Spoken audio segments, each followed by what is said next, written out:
हस्तिनापुर एक बार फिर मौन में डूबा हुआ था। महारानी सत्यवती का निर्णय हो चुका था और अब वह समय आ गया था जब उस निर्णय का परिणाम सामने आने वाला था। राजमहल शांत था, पर उस शांति के भीतर आने वाले भविष्य की हलचल छिपी हुई थी। महर्षि वेदव्यास अपने कर्तव्य को स्वीकार कर चुके थे।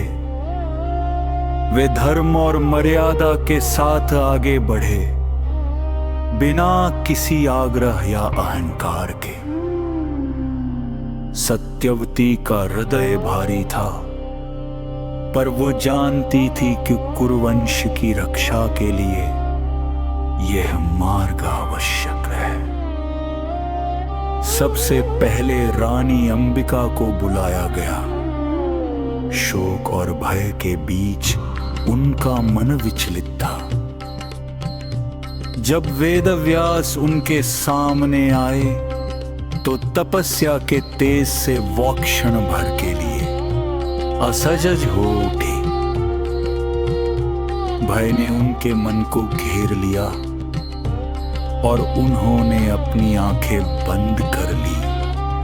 महल की दीवारों ने उस मौन को अपने भीतर समेट लिया।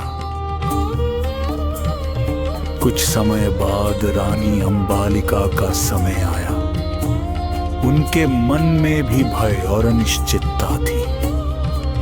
उन्होंने साहस जुटाने का प्रयास किया, पर अंततः उनका मन भी स्थिर न रह सका। वे भी उस क्षण की परीक्षा में स्वयं को संभाल न सकी। वेदव्यास ने बिना किसी प्रतिक्रिया के सब स्वीकार किया।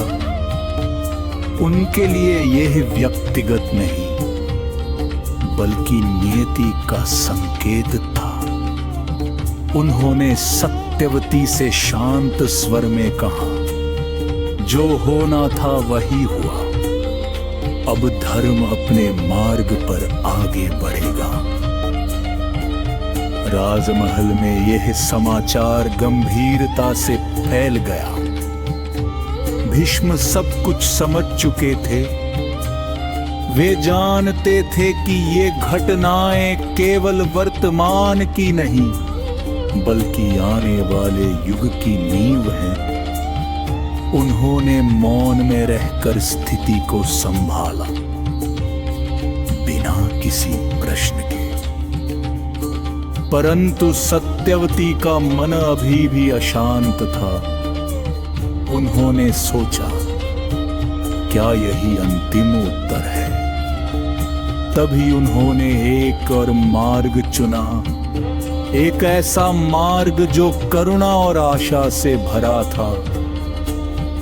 उन्होंने दासी परिवार की एक सेविका, परिचारिका को बुलाने का निर्णय लिया।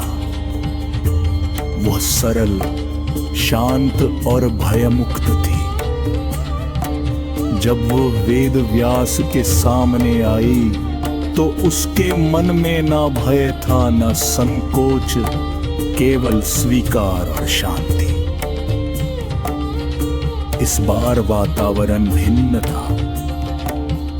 वेदव्यास ने धर्म के साथ अपना कर्तव्य पूरा किया। सत्यवती के मन में पहली बार हल्की आशा की किरण जगी। उन्हें आभास हो गया कि नियति अब संतुलन बना रही है। समय के साथ यह स्पष्ट हुआ कि इस मार्ग से जन्म लेने वाला बालक असाधारण होगा, शांत, विद्वान और धर्मनिष्ठ। राजमहल में अब भी मौन था, पर वह मौन निराशा का नहीं, बल्कि प्रतीक्षा का था।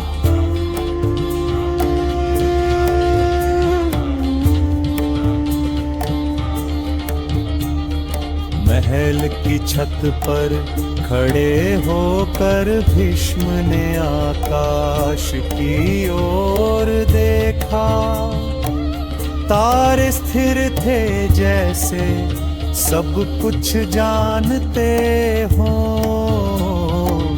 उन्होंने मन ही मन कहा, जो जन्मेगा वो केवल वंश नहीं भविष्य का आधार होगा।